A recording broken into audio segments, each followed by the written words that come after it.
জামাত শিবিরকে ধরেন।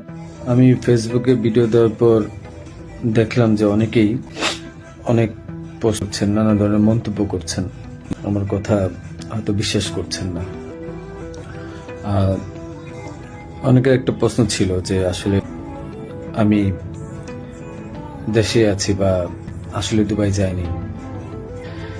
আমি একটু খুলেই বলি, কারণ এই 15-20 দিন পরে তো আমি বলছি আমি দুবাইতেই, দুবাইয়ের শারজাতে আছি। এখন দুবাই আসলাম কিভাবে সেটাও বলি। আমার একটা ক্লোজ দুবাই আছে, খুব তার নাম হচ্ছে কাউসার মোল্লা, তার বাবার নাম হচ্ছে ইয়াসিন মোল্লা।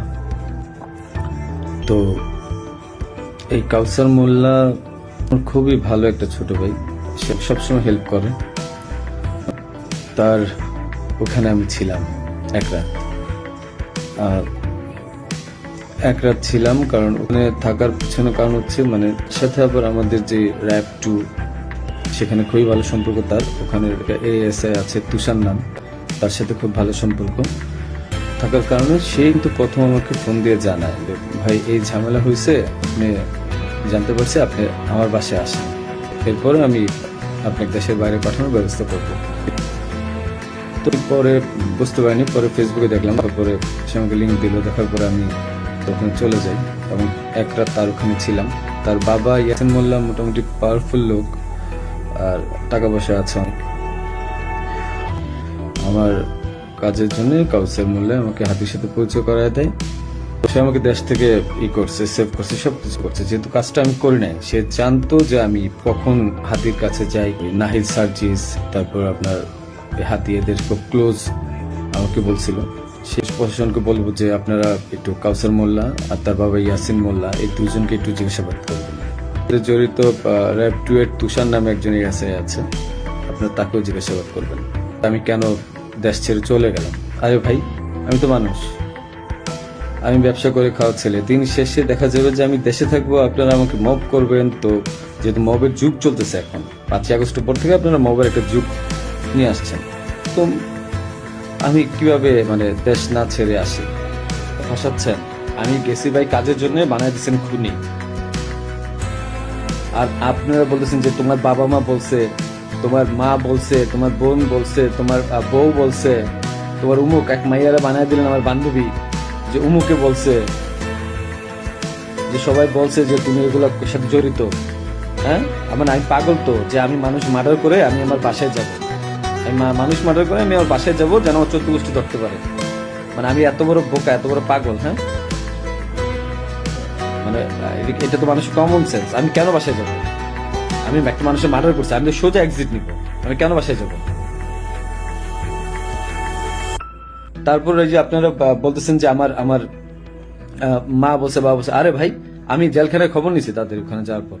আমি আমার আত্মীয় স্বজন থেকে জেলখানায় খবর নিছি যে আসলে কি হয়েছে। আমার ওয়াইফ বলছে, আমার আমার বাবা মা সেম একই কথা বলছে, যে তাদেরকে বলা হয়েছে বারবার যে রিমান্ডে যদি 164 না দেন তাহলে আমরা আবার আপনাদেরকে রিমান্ড আনবো এবং তখন কিন্তু আমরা টর্চার করবো।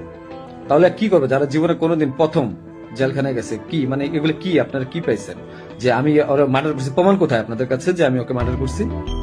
আপনারা কাউসারকে ধরেন, সে আমাকে কেন সেফ এক্সিটের ব্যবস্থা করে দিচ্ছে? সে কেন বারবার আমাকে হেল্প করছে? কেন আমার সাথে হাতের সাথে পরিচয় করে দিচ্ছে? He knows everything. তারপরে যে ব্যাড ট্যাক্স টাকা, একটা প্রমাণ দেখেন তো কোথা থেকে টাকা ঢুকছে? আর ভাই, আমার কামানো 65 লাখ টাকা আপনার বাজেয়াপ্ত করে দিচ্ছেন। কেউ আমাকে টাকা দিছে? আমি ব্যবসা করে খাওয়াচ্ছিলাম। আপনারা বারবার আমি বলতেছি আপনাদেরকে যে এখানের সাথে আমি জড়িত না, জড়িত না, একটা পর একটা মিথ্যা ব্লেম দিচ্ছেন, যে কমেন্টের পর কমেন্ট গালাগালি করতেছেন, যা মন চাই করতেছেন। আর ভাই, আপনাদের বাপ মায়ের দৌলত আপনার বাপ মা কি বলবে? হ্যাঁ,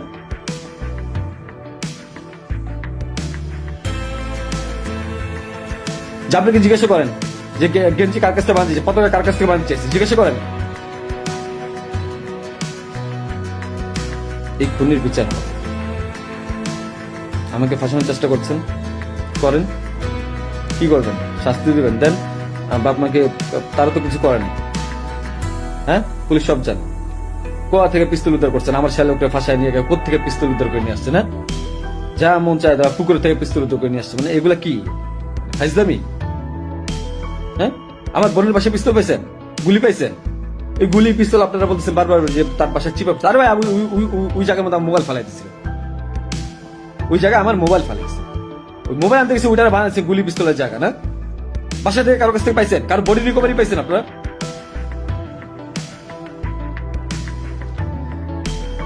আপনি এদেরকে ধরেন, অনেক কিছু জানতে পারবেন। হাদির সাথে লাস্ট আমার একবার কথা হয়েছিল যে একটা বিষয় নিয়ে, যে ও মানে যখন ওই যে সাদিক কামরুল মেবি জামাত ও খুব আপসেট ছিল, যেহেতু ও জামাতের প্রোডাক্ট। আমাকে বারবার বলতেছিল যে ভাই আমার খুব মনে হয় কষ্ট হয়ে যাবে।